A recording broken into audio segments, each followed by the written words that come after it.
আজ আমি তৈরি করব শুধুমাত্র একটি মশলা, সেটি হলো পাঁচফোড়ন। আর এই পাঁচফোড়ন দিয়ে তৈরি করব নানান রকম সবজি রেসিপি। তার জন্য এখানে নিয়েছি নানান রকম সবজি। তার মধ্যে আছে ঝিঙে, নিয়েছি আলু, নিয়েছি বরবটি, নিয়েছি লাল আলু, নিয়েছি মিষ্টি কুমড়ো, নিয়েছি পটল, আর নিয়েছি সাদা শাকের ডাঁটা। আমি সব সবজিগুলো আমার পছন্দ মতো কেটে খুব সুন্দর করে ধুয়ে নিয়েছি। আপনারা চাইলে কিন্তু এখানে আরও অন্য অন্য সবজিও ব্যবহার করতে পারেন। এস&এস কিচেনের পক্ষ থেকে আমি শেফালি নিয়ে এসেছি একদম সাদামাটা একটা রেসিপি, একমাত্র মশলা দিয়ে সবজি রেসিপি। আর এই রান্নার মেন উপকরণ কিন্তু পাঁচফোড়ন। তা চলুন এবার আমি রান্নায় যাব। দেখুন, এই সবজি রান্নার জন্য গ্যাসে কড়া বসিয়ে কড়া গরম করে নিয়েছি, আর দিয়ে দেব সরিষার তেল। অবশ্যই কিন্তু এই রান্নাটা সরিষার তেল দিয়ে করতে হবে। দেখুন, তেল আমি গরম করে নিয়েছি। এবার এখানে যে সবজি আমি কেটে রেখেছি তার থেকে কিছুটা সবজি আমি ভেজে নেব। মানে আর কি, কুমড়ো, পটল,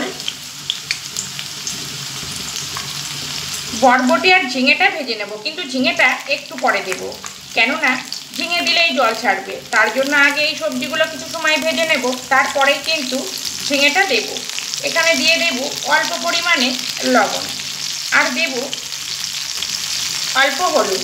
দিয়ে হাই ফ্লেমে কিন্তু সবজিটা ভাজবো, তা না হলে কিন্তু জল ছাড়বে। দেখুন, এই সবজিগুলো 4 থেকে 5 মিনিট আমি হাই ফ্লেমে ভেজে নিয়েছি, আর সবজিগুলো কিন্তু নরম হয়ে গেছে। এবার আমি এখানে দিয়ে দেব ঝিঙেগুলো দিয়েও কিন্তু হাই ফ্লেমেই ভাজতে হবে, কেননা ঝিঙে কিন্তু প্রচুর পরিমাণে জল ছাড়ে।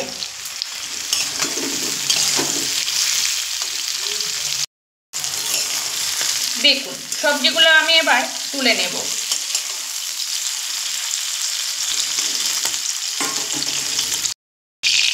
দেখুন, সবজিটা আমি তুলে নিয়েছি।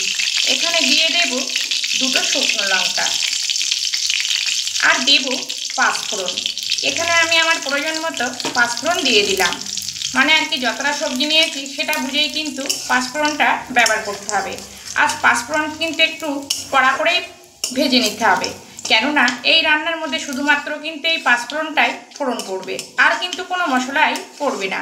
তো দেখুন, খুব সুন্দর করে পাঁচফোড়নটা ভেজে নিলাম। এবার এখানে দিয়ে দেব আলুগুলো। মানে এখানে আমি 2 রকম আলু নিয়েছি সাদা আলু আর লাল আলু।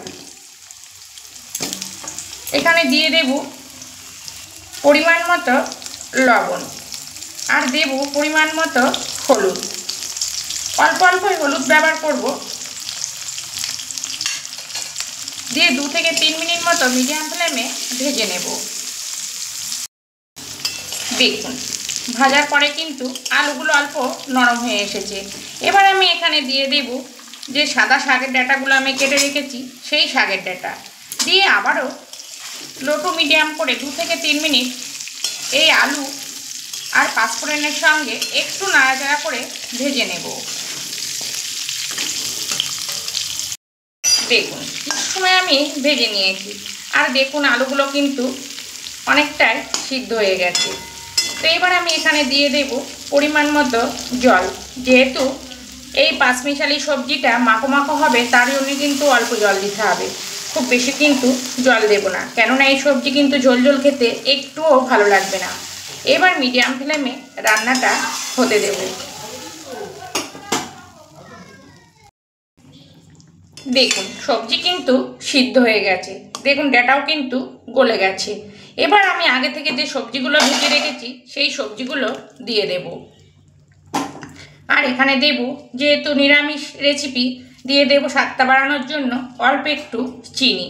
এটা কিন্তু অপশনাল, না দিলেও কিন্তু কোনো সমস্যা নেই, কেননা এখানে কুমড়ো আর মিষ্টি আলু দেওয়া আছে। সবজিটা কিন্তু একটু মিষ্টি মিষ্টি ভাবেই চলে আসবে। আবারও মিডিয়াম ফ্লেম করে চাপা দিয়ে কিছু সময় রান্নাটা হতে দেব।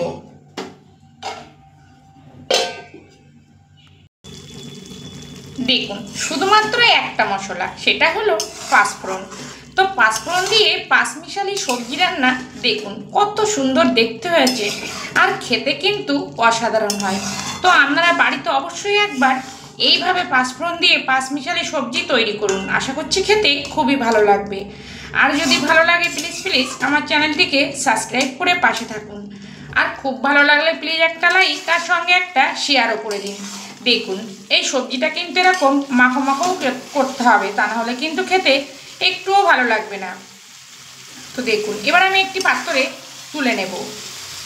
আমি আবার ফিরে আসবো নতুন কোনো রেসিপি নিয়ে। আর এই সবজি আপনারা ভাত, রুটি, পরোটার সঙ্গেও কিন্তু পরিবেশন করতে পারেন।